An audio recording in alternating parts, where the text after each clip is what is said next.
Well, hi there, everyone. My name is Christina. I'm actually a cybersecurity student and also a fellow member of the WiCyS, or Women in Cybersecurity Neurodiversity Special Interest Group. I'll facilitate our session today, which features a thought-provoking talk. I'm really excited, by Lorna Hutcheson. Lorna will undoubtedly set the tone and spark questions, comments, and discussion. I'm actually seeing a lot of familiar names and faces, and I see Nathan, our group leader. It looks like we have some new friends today. We're so glad that you can join one of WiCyS Neurodiversity's biweekly meetups. Like, this is our chance to strengthen our international community and network of security professionals. So we meet to spur change in our industry. We encourage and check in with each other. We hear from phenomenal speakers and colleagues, as we will in a minute, and generally be in a good space together. I want us to just take a second to remind ourselves that this is indeed a diverse, equitable, inclusive, and respectful space. Let's not tear anyone down. Let's build each other up. And if you do want to turn off your cameras or turn them on, feel free. If you want to mute yourself, unmute yourself, feel free. If you want to rename what your display name is, feel free to do that as well. Before I go on a tangent that would make my year 12 calculus teacher proud, let's get to today's agenda. Essentially, here we are with Lorna Hutcheson. She's about to tackle this quite a meaty topic, or quite a protein-rich topic, I guess I should say, which is benefits of mentorship and professional development, mindfulness, and viewing yourself as adding value.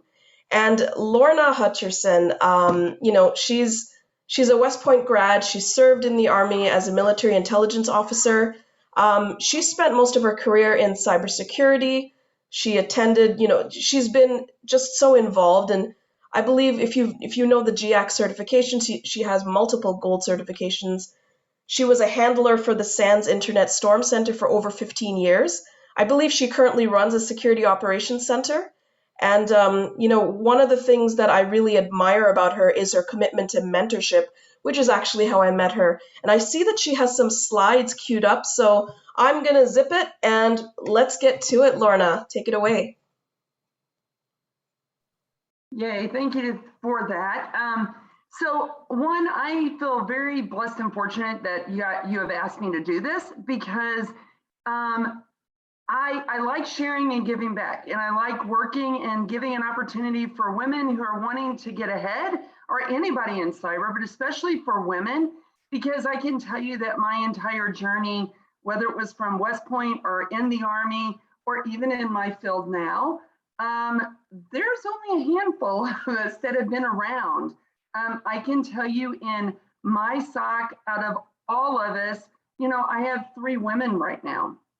And that's just not a lot.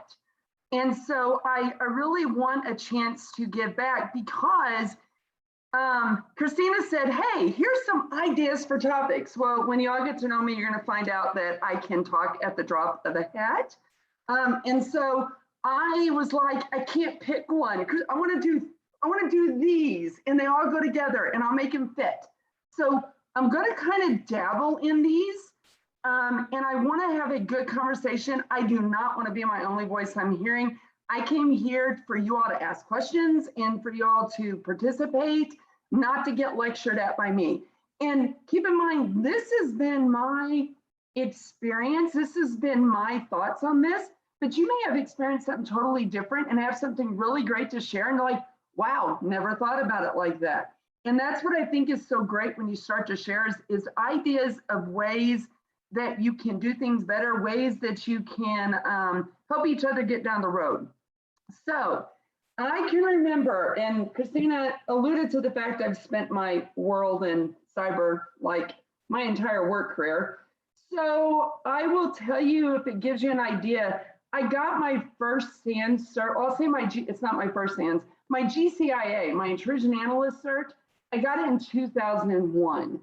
So if it dates me that 20 years ago is when I became a certified intrusion analyst, if that tells you anything about, she's old. Yes, she's been doing this a really long time. So I just know when I was trying to get in this field and I wanted to be good and I wanted to figure this out, I felt like it was running into roadblock after roadblock after roadblock because I didn't know how to get from point A to point B, and there was no path. And I was like, you know, the puppy that, you know, everybody wanted to go away probably because I'm like, but how do you do this? Help me, help me, help me. And I swore that like once I got into the field and started figuring out, I never wanted somebody else to be in that position. So that's why this benefits of mentorship and that professional development really jumped out at me. However, that second topic, being mindful and viewing yourself as adding value, is absolutely important. So let's go to the next slide. When I hit my button, let's see if I'm going to go to the next slide. All right, it went. Okay, so in the world we're in today, you may notice that on my screen from a really quick look in the news of what's going on in cyber, cyber is everywhere. So the fact that you guys are working and wanting to be in an area where cyber is thoroughly happening is fantastic. But what that also means is the stress of your job and the expectations coming in of how you do your job can make it where, you know, your professional development is really important. So you have solid skills as well as how you view yourself. And so this is a great time to be in cyber because there are so many fun, awesome things happening in an evil sort of way that's going on. What I mean by that, well, you look at an attack and go, that was absolutely awful, but you gotta admire the creativity of the person who built the attack, that they figured out how they could do that, right? And so how is it that you develop your own skills? So if you have bad guys, you have folks out here who are doing this, we're not any different on the good guy side of the house or good girl side of the house, whichever way you want to view this, right? We are trying to find a way to increase our skills. So there's something to this. I want you to, you know, just kind of look at the joke for a minute, because you're gonna end up, regardless of what you do, this thing is gonna hold true. This cartoon made me laugh, but it holds up, whether it's on your professional development side or whether it is in how you view yourself, okay? So let's go on. So what's a mentor? You know, a mentor is someone who is an experienced guide, basically. You know, it is somebody that you trust, somebody that you say, hey, I respect them. And so I want you to think for a minute, and somebody talked to me like, are there anything I'm forgetting for a mentor? What's your definition of a mentor? Like, what makes you go, I want to learn from that person? What is it that jumps out at you? Anybody? They're really good at what they do. And other really people good at what they do. Oh, thank you so very much. Yes, what else you got? They have to be passionate. Passionate, yeah. It would be like saying, would you like to buy the vacuum cleaner? It's great. Like, you know, yeah, that you just inspire me to not buy your vacuum cleaner. But if somebody is like, this is the greatest vacuum cleaner in the world, this is like the most amazing thing, you're gonna be, okay, like, let me look at it, because it sounds, you're just inspired by it. So passionate, absolutely. What else do we got? Someone that can teach even during an outage. Someone that can teach during it, yes, and someone that can teach in general. I have ran into a lot of people that were really smart, but they couldn't take what was in their head and impart that knowledge to someone else. Like, you know, you just made it worse by what you were trying to explain. And that is absolutely being able to teach. That's another good mark. What else? Someone who's a good listener. Good listener, yes. Because a mentor, if you look down at bullet number 3, under why have a mentor, they're gonna understand you and how you think. So a mark of a really good mentor is a good listener. It's someone who understands and learns you. And that's gonna be the best mentor, is understands you. And we're gonna get to the why have a mentor of like the value added, but great. Was there anything else that we're forgetting for a mentor? Someone who's patient yet challenges you. Oh, that's a really good one. See, I feel like I should be writing all these down. That one is a really good one. Patient and challenge you. I have found people who, you ever worked with someone that got really frustrated and just went, fine, I'll just do it myself. Because they tried to explain it to you and they got frustrated with you because you didn't grasp it as fast as they thought you should have grasped it. And it wasn't, it wasn't hard, and so they wrote you off. So you are 100% right. I'm a firm believer anybody can learn this field. Sometimes you just got to change how you present something and look at it like, okay, you didn't grasp it that way. Let me give it to you from another angle. And that does require patience to find the way that someone can learn it. So great answer. What else do we have? I would also say that you have to feel that they are for you and that they want you to succeed. You are 100% right. If they don't believe in you, if they don't, they're not pro you, then it's really hard to get behind anything they're telling you, because why do you think they have your best interest at heart, right? It's just, okay, you're telling me this, but I don't even think you really care. So how do I trust what you're telling me? Good answer. What else? All right, I really think we've kind of hit like the highlights. If you think of something else, throw it out there.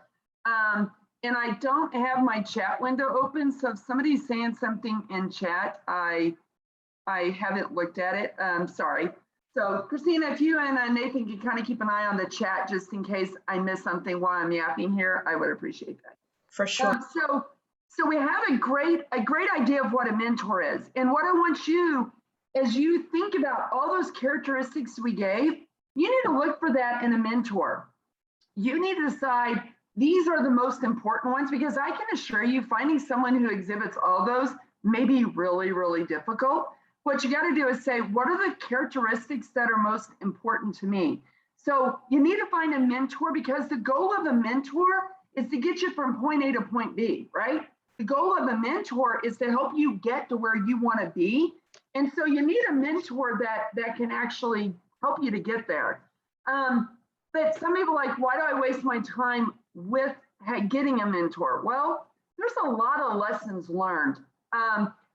There are things that, I have learned over the years that I sit back and go, oh, I wish somebody would have told me that. Like, hey, maybe before you run a profile scan using a vulnerability scanner, you should actually check the settings that no one maybe checks a box that says, do brute force for your password attempts, and you lock out every account in the Active Directory forest. Like, some lessons you don't want to learn the hard way, although some lessons you never forget them. So there's that. But I would just tell you that the lessons they learn, why reinvent the wheel? Like, if you're going into, I set up my first SOC probably, I don't know, it's been 12 years ago or so.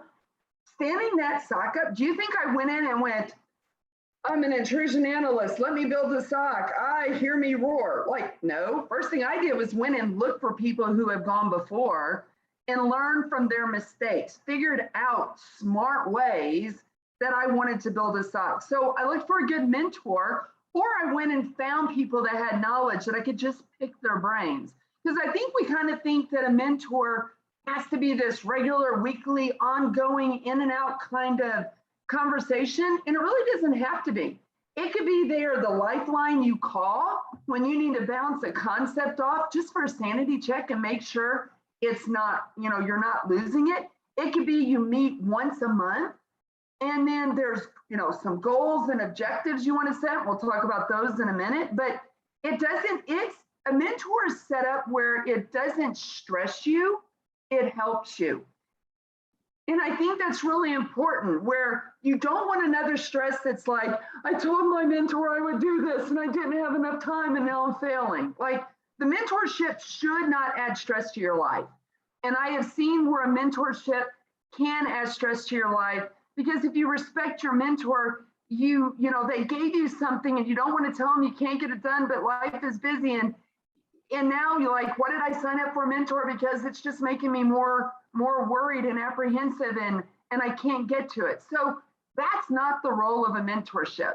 We'll discuss goals underneath that. They understand you and how you think. A mentor, you want someone who truly can expound and tell you and teach you things in a way that you get it the most easiest. I'm a visual learner. So if you tell me to go read something or you explain it to me, my first thing really is, hold on. Here's paper and a pencil, draw me a picture.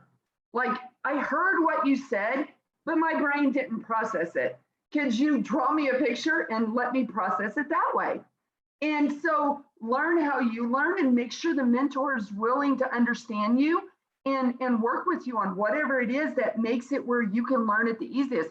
We don't all learn the same way, and that is okay. Keep your sanity.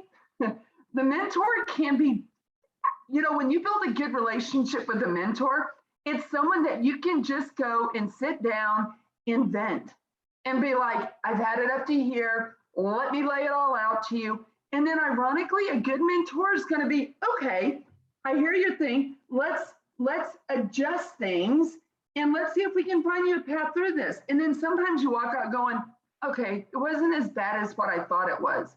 Or maybe it's they just say, you know, I'm here to listen to you. And, you know, you're going to figure it out. And sometimes bouncing the ideas off someone really helps you to understand and solve your own problem. Sometimes when you lay it out like that, you're like, oh, I get what I need to do now. And so they are there to keep your sanity and that you're not alone.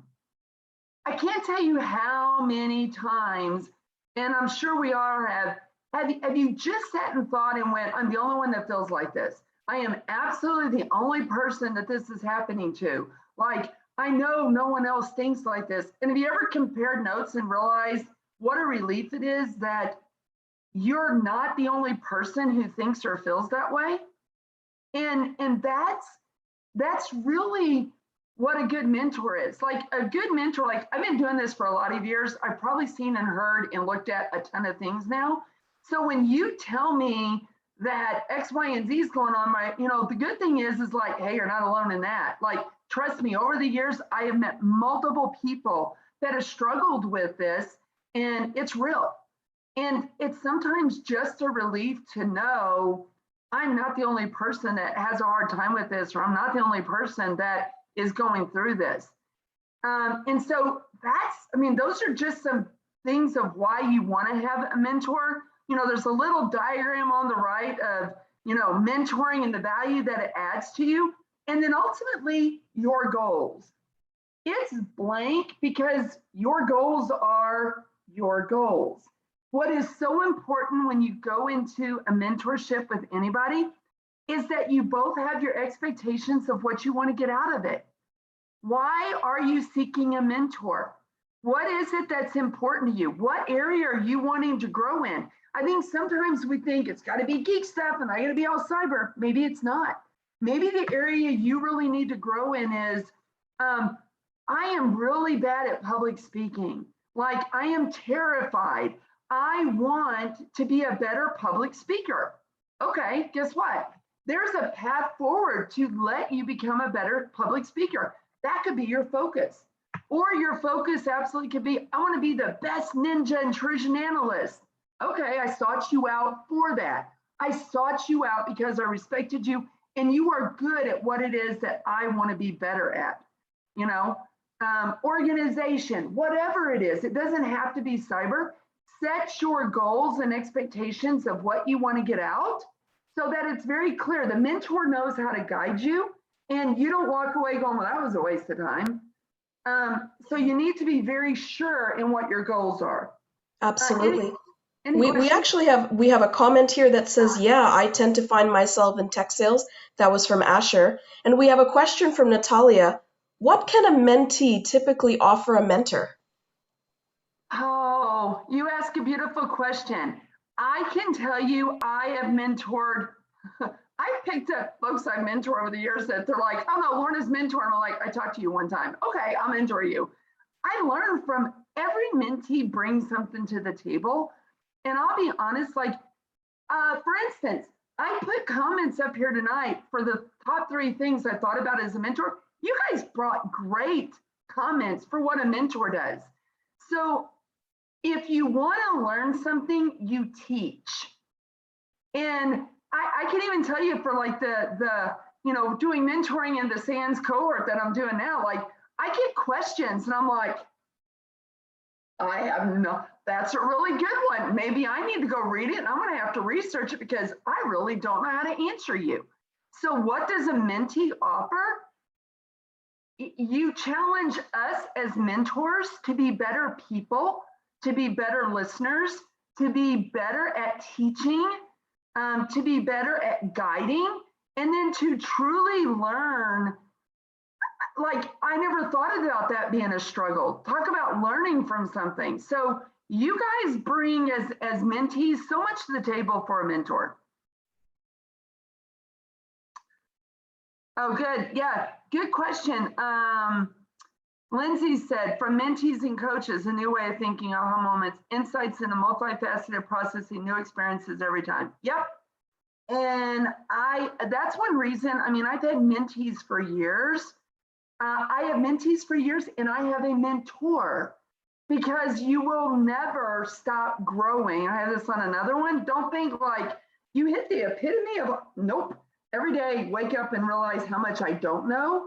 And I've got someone to help guide me to the next level of where I want to be. So I have folks I mentor, but I am a mentee to a mentor that I hope to help me on areas that I still want to work on. So does anybody have any questions off of this slide or comments? I'm trying to watch my time because I'm on slide 1 and I'm looking at the time and I know how many slides I have. No worries. And there is actually a question regarding mentorship. Asher asks, what is the best way to find a great mentor? As someone new to the field, I would love one. It's a really, really good question. New to the field, and I would say a group like this is fantastic. If when you share and join yourself to other cyber-oriented groups, there's a common bond in your love of cyber. There's a common bond that happens when you're trying to better yourself. And so mentees and mentors can show up in unusual places. And don't feel bad if you get shot down and someone says, hey, I'd like for you to be my mentor, and you get nothing back. My first mentor I approached never even answered me. So I went, okay, who's choice number 2? So I went to choice number 2. So I would look at groups. I would look at people that you may work with, observe. Maybe they never thought about mentoring. Maybe they've never mentored. Maybe they'd be willing to give it the shot. So I think it's very much you can find them in a lot of places. And I can tell you this, I will leave you all my email. I will leave you my contact info. If I can help out, answer questions, point you in the right way, sync you up with someone that I think could be a value added for you, I will absolutely help you out, especially when you're new to this field and trying to break in. I just did that for someone today. Phoned a friend and said, new to this area, and actually it was forensic accounting. I am not a forensic accounter. And I'm like, forensic accounting, hey, do you know someone in this? Like 2 calls later, and I've got someone in another week I'm gonna link this young kid up with in order to help him. I can't help him, but we can find people to help out. So don't be afraid to ask around, because that's how you're going to get where you want to be from point A to point B, is you're going to be willing to ask. And that'll go into like a few slides, that value added part. So we'll get to that one. Anybody else have any other questions? All right, Just I'm gonna keep going. Chat. Yep, go ahead. All right. So let me go to the next slide if my screen changes.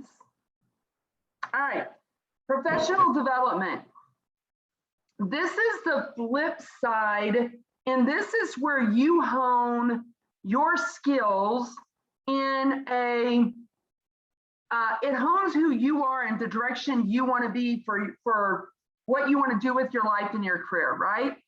So it's find your area, right? Whether it's tools, whether it's resources, whether you want to, do training. You got to figure out the area, especially cyber has fun areas you can specialize in. And eventually you're going to learn wide area in cyber and you're going to have niches, right? Like my favorite place is packet analysis and malware analysis. Like I'm a kid in a candy shop if you let me sit and look and rip malware apart for a little while. So you got to find the area you absolutely love and grow in it. Don't ever let anyone tell you you'll never be good at it. You're only gonna not be good if you tell yourself you're not gonna be good. So cyber needs really well-rounded people, and why? So you may never thought about this, but you know how hard it is to translate geek to management speak? That is an art. When a management says, I know this is a really complicated issue, but could you tell me in 3 sentences what you mean? I just wrote you a 5-page white paper and you want 3 sentences to sum this up? Like, okay, you gotta, how do you get something technical to the heart of what management wants? That's an art. I'm still learning it. What do you think I'm doing professional development and mentoring, right? Like, yeah, I wrote you a 5-page paper. He didn't want a 5-page paper, right? Okay, let me distill this down. Learning how to speak better to management. What does management want? Like that's a learning path for me. Good speakers.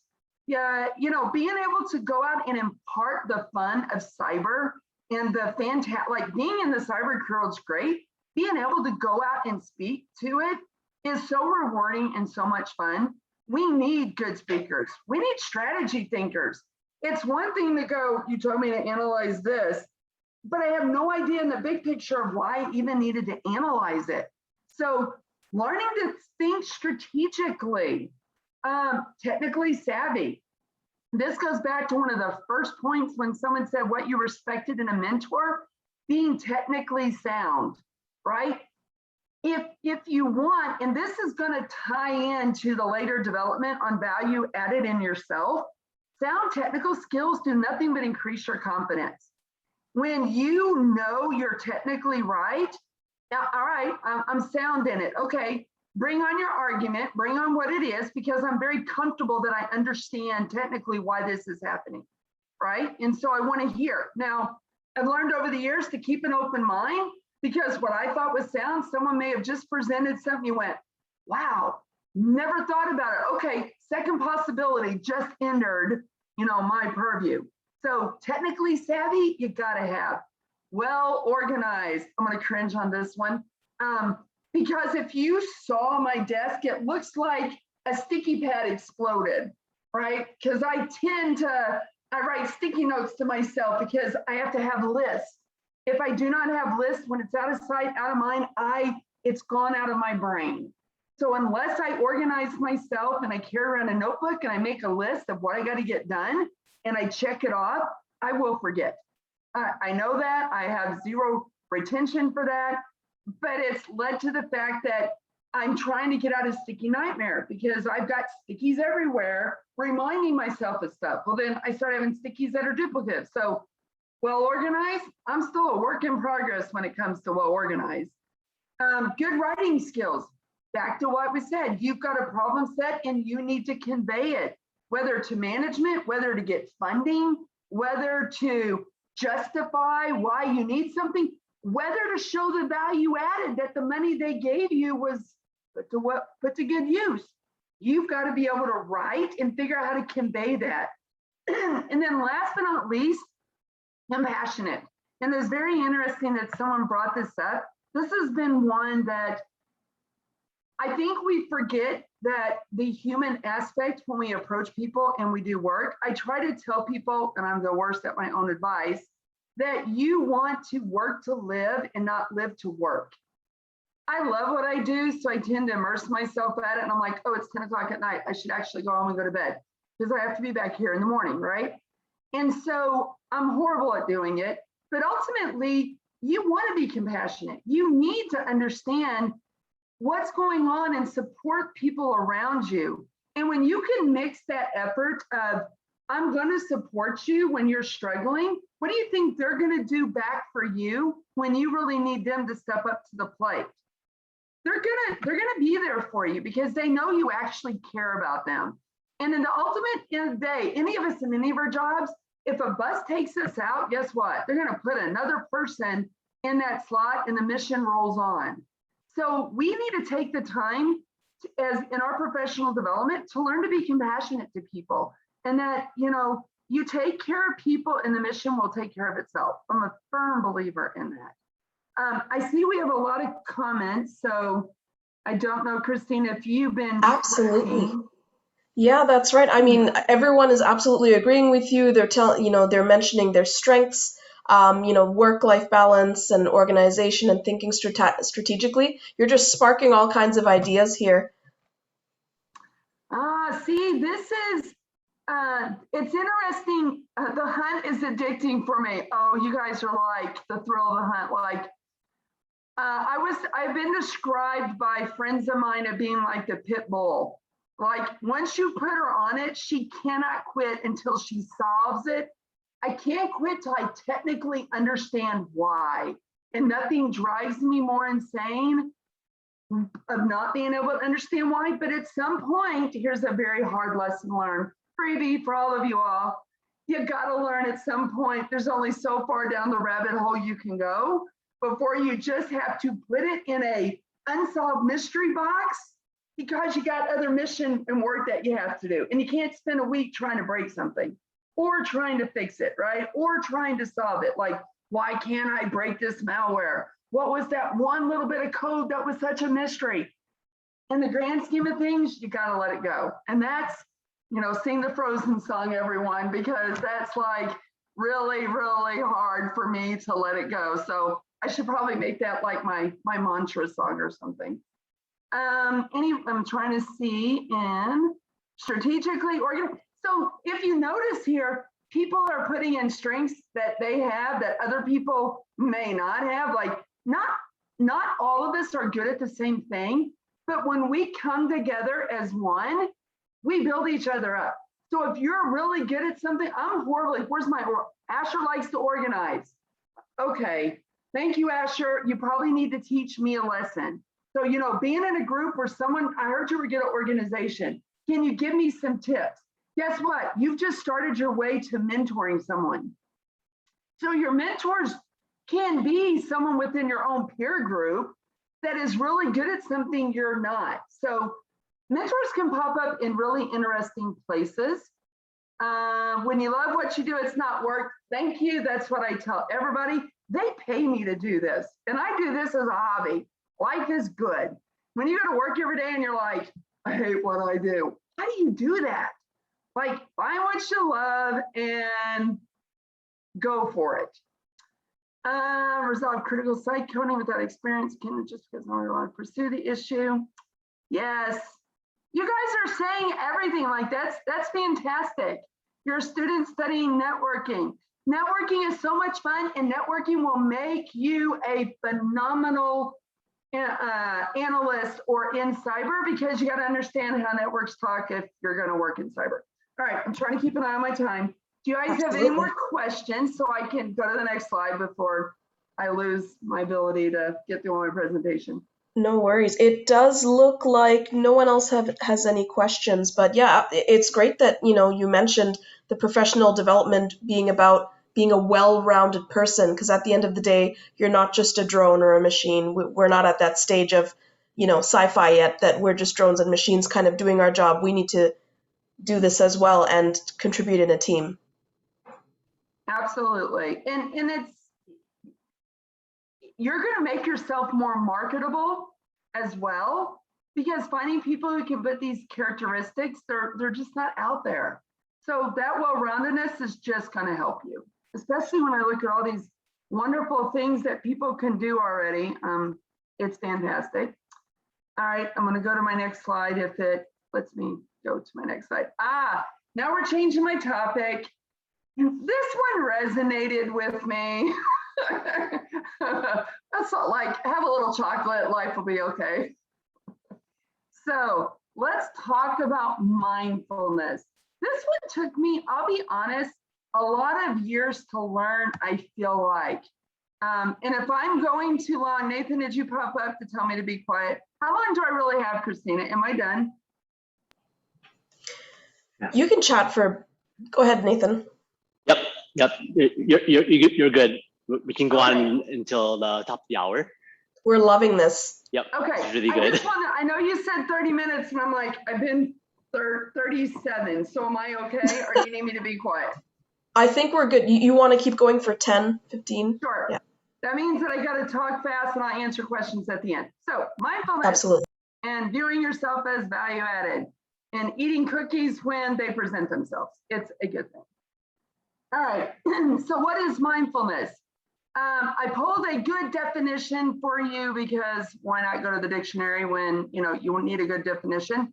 And that is, it's a mental state. It's self-awareness. And this one's hard for me. My brain doesn't sit still. And when you look at the definition of mindfulness, it's being aware and staying in the present, right?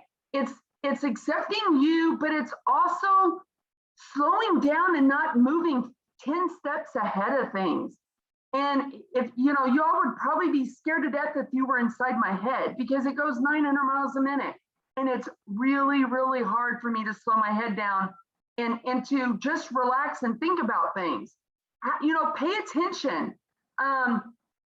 If you're talking to me and you said something that triggered a thought, my brain may have already chased the rabbit down 5 holes, and then I need to refocus myself back on what you said. And I think that becomes an artwork because that's really hard for me. It's not that I'm not interested in what you're saying, but I'm like, oh, well, let me just pull that thread and see what happens. And that is a concerted effort that I have to work on. Living in the moment, right? How do you keep an intentional focus on what's going on? Have you guys seen the video? If you haven't, I wish I had time to play it. Have you all seen the video that is the one, it's not about the nail? Have you all seen this video? Okay, do I have time to show a video really quick? Yes or no? Yep. Okay, I have to, because I think this will resonate with you all. It's not about the nail. Anybody else out there is saying it's not about the nail? Okay, so yeah, I have to show you. I'm gonna stop to share and I'm gonna bring up my browser so that you can see my browser. And I really am gonna go fast, but yeah, I just pulled a thread and chased a squirrel here because I want you all to see this. All right, I'm just gonna share my screen. Can you all see my screen? Yep. Okay, are y'all ready for this? And I think I have to set my audio, share sound, and then I'll do, can you all see it? It's just, there's Yes, we can. We can hear too. and sometimes it feels like it's right up on me and I can just feel it, like literally feel it in my head, and it's relentless. And I don't know if it's going to stop. I mean, that's the thing that scares me the most, is that I don't know if it's ever going to stop.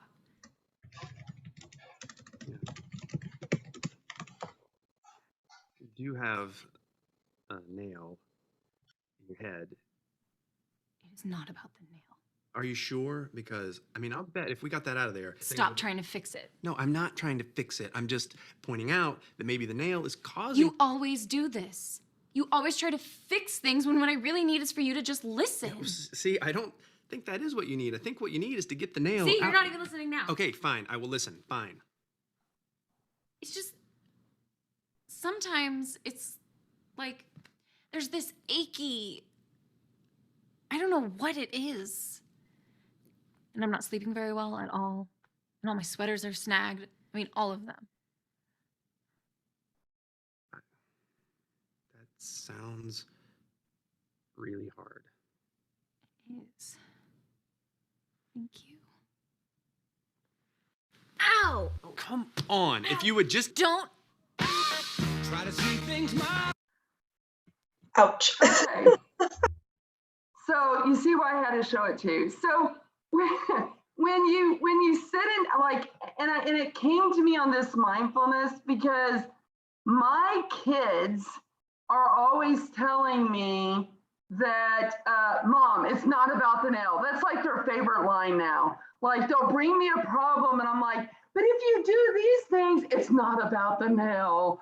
And it's like, they really just want to be heard. So that paying attention and that being focused on what's in front of you, and the message truly can be that somebody doesn't want an answer, they just want to be heard, which is really hard for me to read because I'm a fixer.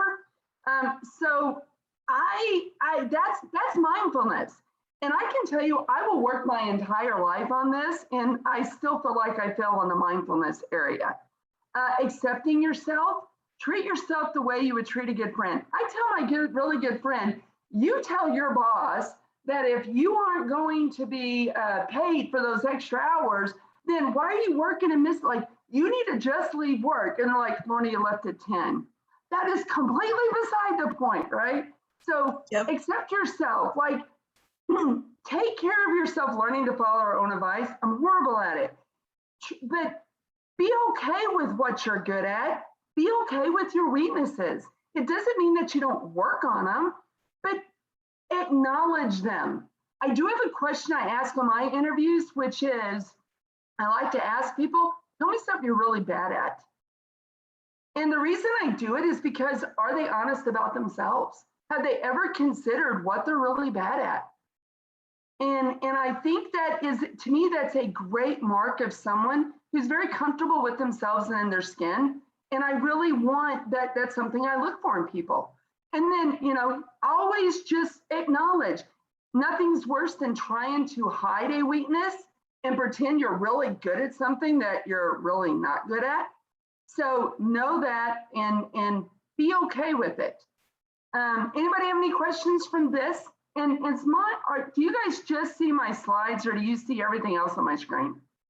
We just see slides. Okay. And some of the questions that came up are regarding mentors, of course. Yeah, Carmela asks, can mentors help with the requirement of companies wanting only people with a security clearance in this field? So what mentors can do when it comes to security clearances is help you in a direction that can give you a path to being able to get yours. You're never going to get rid of a requirement for a clearance, but what you can do is be like, okay, to get a clearance, here's a recommended strategy of a path you could take that you could eventually get your clearance this way, right? And so that's something that it's doable, but you won't be able to make the requirement go away, just be able to fix it. Like, at least give them a path forward. To help them navigate it. That's amazing. And another question regarding mentors, this is from Sama. How can I approach someone to tell them to be my mentor? So one, I wouldn't tell them, but I would ask them, right? And I know what you mean. So it is a distinction for it. But honestly, it is an honor when someone approaches you and wants you to mentor them, because that means that you're like, wow, like, why did you pick me? So most people are very, thrilled that you asked them. And some might be maybe time that, look, I'm so drowning, come back in a year and I'd love to do it, but I can't do it right now. Or other people maybe that they want to. So I have never found anyone that truly wasn't, humbled and honored that you asked them to be the mentor. So I wouldn't be afraid of asking, because to me, that's the highest form of compliment. And if they're a jerk about it, and I honestly haven't found it, then, did you really want them to mentor you anyway? Because they failed at all the other characteristics you'd want in a mentor. So you dodged a bullet at that point. That's true. And Sama also asks if you're okay to, I mean, you're going to share your email address for us to contact you if we do have questions, which we'll put in our forum. But would you be comfortable to share your slides? Sure. Okay, awesome. And Yvonne also asked, this is regarding someone like me who doesn't have a lot of experience in cybersecurity. What basic course or path do you advise to begin with cybersecurity? That's a big one, but if you... Oh, that's like, I could do a whole presentation on this one and I won't, so I won't chase that rabbit too far. Okay. I would tell you fundamentals of cyber. I know the folks who are doing the SANS, they just finished the fundamentals one, and then the GCIA. And I only mention SANS because they're solid courses, but the concepts that are taught in those are your fundamental concepts you need to grasp. Like for all of those you all who remember the OSI model and then promptly forgot it, because you'll never look at, that's so cute. OSI model isn't everything you will ever do in cyber. And so you really just, it's the fundamentals. Do you understand how to do CIDR? Do you understand how to network? Do you understand how to do, how does routing work?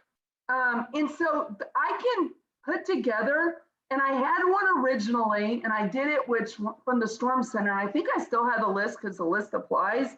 But I did a approach just like that said, so you want to be in cyber, here's like a list of free resources and points from A to B of skills that you really should know. So I will dust that off, Christina, don't let me forget. I'll dust it off and drop it back out of things that, look, you really would want to have as knowledge base to be really good in cyber. Absolutely. And there's one more question that just popped in. Amanda asks, for people that are interested in compliance, risk, and privacy, do you need to have all the broad range of technical skills as well? So, not to the same degree as if you're going to be ripping packets apart. Do you need to understand network architectures and understand how they work? Yeah, because it's really hard to know if you're truly compliant if you don't understand the architecture that you're looking at the compliancy on.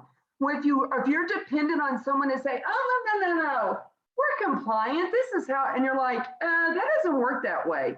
Like, you could save yourself a lot of grief, especially if you're the one signing off that you're compliant in something. But how do you validate what you don't understand? So I don't think you have to go down the rabbit hole of being the most elite, packet analyst, but solid set of skills, absolutely. Great. And yes, Georgia did mention it would be nice to know the list of skills that we would need to have, I guess the technical skills. So if you did find the Cyber Center resources, that would be great if we could share them. Absolutely. And you know what, as you're mentioning all of this, it really ties into the fact that we're all coming in from different backgrounds, and we do have something to add and bring to the table. Sorry, I'm using quotations. I'm autistic, so for me, I'm like, I always sit at a table, but yes. That's awesome. All right, I'm gonna go to the next slide just in the interest of time so no one shoots me. Let's see here. Maybe I'll go to the next slide. All right, viewing yourself as value added. The biggest thing I can encourage you to do is believe in yourself. Don't wait for other people to believe in you. Be comfortable in who you are. Be comfortable in your skills, right? Learn to, and be okay with making mistakes. Some of the best lessons I ever learned were sadly because I made a mistake. Because guess what? I will never make that same mistake again.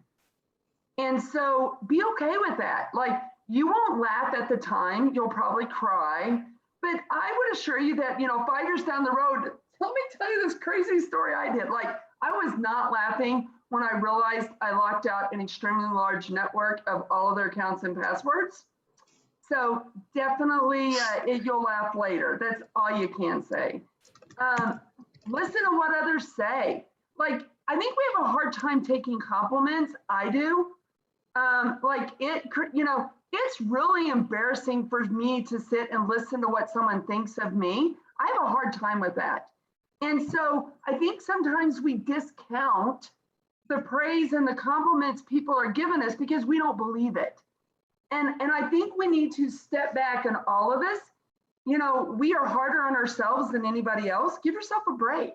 If someone says you're good at that, be like, okay, love it for what it is, embrace it, and be like, all right, I got a strength here. Let me see if I can grow that. Let me see if I can, do something more with it. So make sure you're hearing what people want to tell you. Find your niche. If you spread yourself too wide, you're never going to be good at anything, right? You really need to be like, I have a wide knowledge base, but I focused. For me, I focused in packet analysis and malware analysis. That was the hours, I spent hours ripping apart packets, right? And am I okay? Like, if you want to talk another area, I understand it and I can look it up, I can figure it out, but it may not come to me off the top of my head. So find your niche, right? Find out what it is that you're really in and grow that area. Learn to specialize, be authentic. I think the world is full of a lot of people who purport themselves to be some kind of either cyber guru or some kind of, and I'll be honest, nothing is more disconcerting to have someone say that they're all that and then realize that they were full of it. Like, it's a really big letdown because I trust everybody on what you tell me. And then I'm going to give you the benefit of the doubt until you prove me wrong. But when you prove me wrong, shame on you, because it's really hard for me to give second chances for stuff, right? I value honesty. And so being authentic is really important. Work hard. People recognize hard work. Know that you have a value added. You may not be the best, but you can work hard. I have a young guy who got in where I work at, that I had to make him over a project he had no idea what he was doing in. None at all. He was terrified. And I'm like, you can do it. I believe in you. I'm going to back you. I will help you. You'll be okay. That kid, he did not, and I say kid because he was so young, he didn't know what he was doing. And he asked tons of questions, but I would take 10 of him. Hardest worker around. Didn't hesitate to say, I don't know, but I'll go figure it out. Didn't hesitate to ask the right questions. Like, there's something to be said for that than someone who's really smart, but you can't work with them. So your value added can come from hard work, even when you don't think you know anything. Recognize the team effort. Just like we're doing tonight, everybody's contributing and having a part. We all, when you remember that list of all the different skill sets people were talking about that they had, whether it was organized or good speaking or what, can you imagine if you put all of us in? Well, I'm horrible at organization, so I think it was Amber, you tackle the organizational skills, right? Like, hey, we got a project, we'll all use our strength, and that's the team effort. We all got a part to play. You need to come play your part and play it well. That's where I recognize you have a lot to learn and always will. Every day I realize how much I don't know in this field, and it's terrifying for me. And if I'm terrified after 20 plus years, I can only imagine starting out. Like, I think I blocked that out of my memory because it was so horrific. But we're always going to grow and learn. The day I stop growing and learning in cyber is the day I want a new job. That's the beauty of this core of this world, is it changes. And my mind's never bored with it. So it's fantastic. This is me. Acknowledge the imposter syndrome is real, and then kick it to the curb, right? Don't give into it.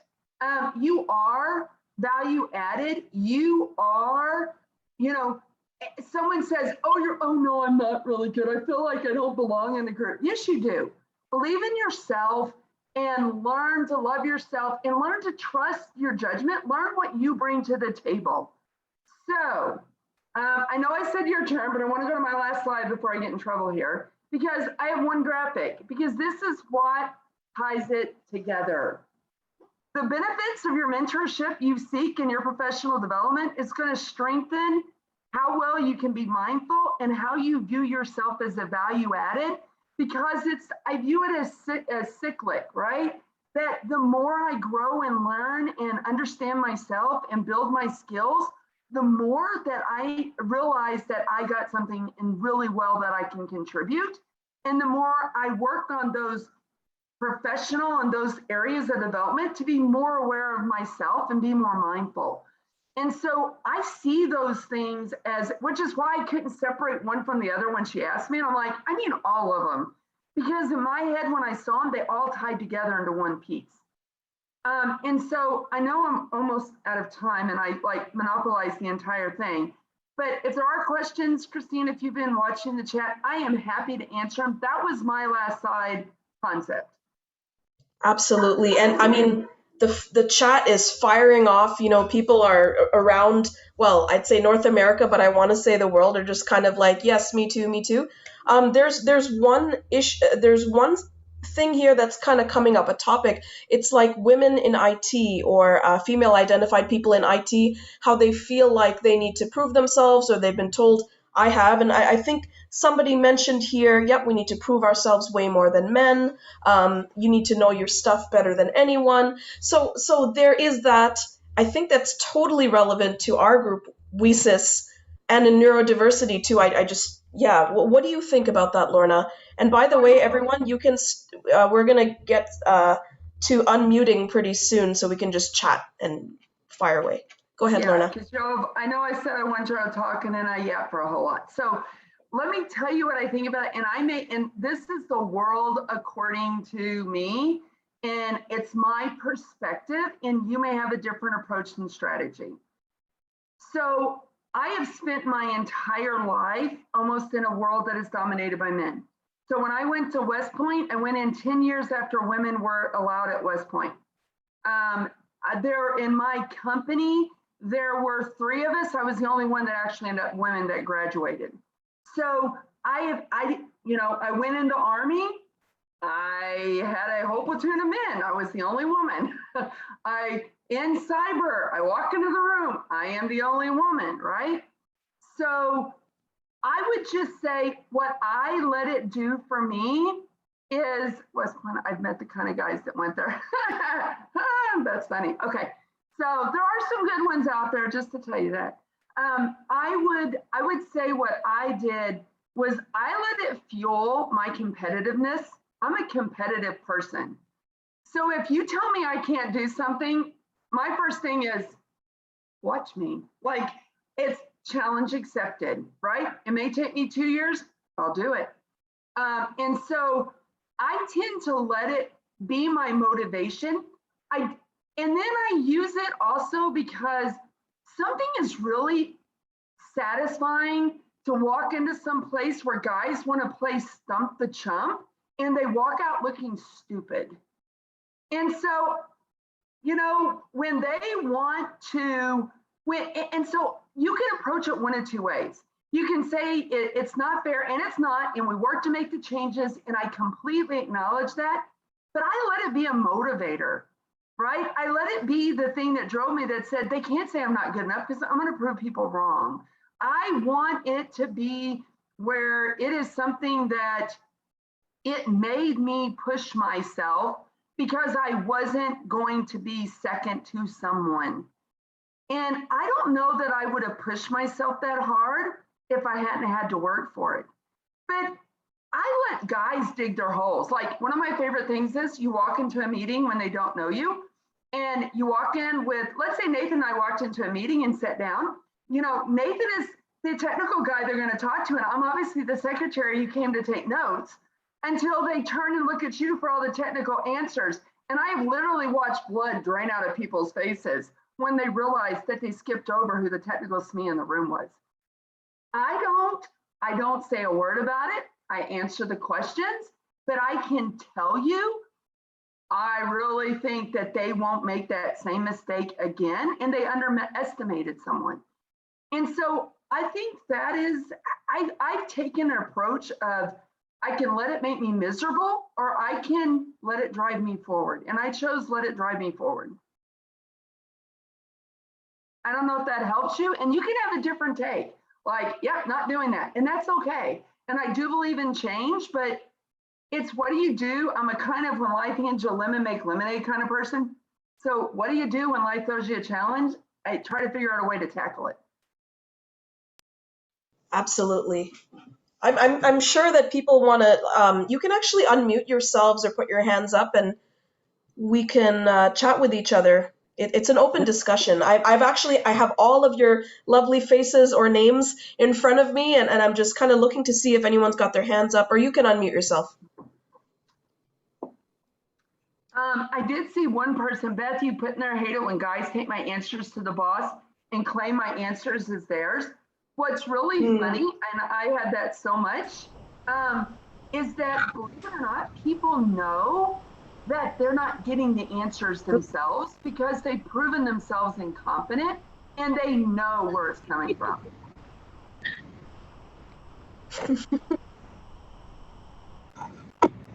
Yep. Yeah. I don't know how to make that one going away because I have battled that my entire career. Mm-hmm. It's not even a gender or, gender identified. It does happen. And it comes from insecurity, which is, we're in a security kind of conversation, but that's, yeah. Beth says that she battled it for 15 years. Was it Amanda that said that someone assumed she was the project manager? So it seems to be happening quite often. But yes, I was just thinking, I mean, with a couple minutes left, and, feel free to hop off the call if you want to hop, if you need to. We are recording this if anyone wants to kind of review it. Yeah, Lorna, thank you so much for that talk. That I have so many little points that I need to now, I stuck a pin in it, and now I need to kind of just, yeah, you have a lot of love in here. They're saying thank you and my queen and all this stuff in here. Oh, I love you all. Thank you. Yes, you have to accept that those words. Yes, a lot of information was shared, but is there anything that you learned this year during COVID-19, I guess, because it's the thing that we have to talk about, the thing that kind of exists. Is there anything you learned this year or over your career that when it comes to expectations for yourself, with your manager, with your team,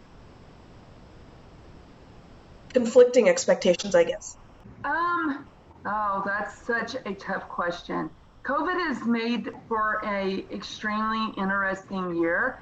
I think one of the things that I saw happen is that it pushed the need for everyone for remote work probably faster than organizations were prepared for it, to do it in a way that can always, do it smartly and right. And I think a lot of things went out the door. And then it's leveling expectations as to how you in the cyber world can manage something that nobody was prepared for.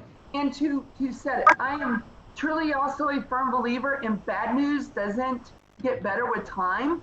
And don't put makeup on the ugly baby. You need to just be brutally honest if something's not going to work and where we stand and what the path forward. Now, honest, but give them options for a path, because they always want options, and we should not just say, oh, it's awful, the sky's falling, and run away, because we're then why am I paying you? I need you to tell me what to do. And so I think that was one of my biggest things, was trying to manage expectations in a world none of us were ready for. And even preparing, remotely getting people off site and still doing the mission, and it was management of expectations. Absolutely. Thank you, Lorna. That was really great. So we're out of time, everyone, but I'm willing to stay on a few minutes if everyone wants to talk about anything. And Lorna too, if I'm sure about your time schedule, but sure, I'll hang out for a bit. I'm fine. Yes, Christina, I think you have to go, right? So I do, and I'm really reluctant to leave my desk, as Lorna does when she's working and in the mode. But it's really good, and I'll be chatting with everyone really soon over forums, and yeah, see you all soon. Yep. Thank you, Christina. Cheers. I do have a And- question. And Sorry. you know what? I think to make things a bit easier, I'm gonna turn off the recording in case anyone wants to ask any hard questions. Okay. Let me turn off the recording.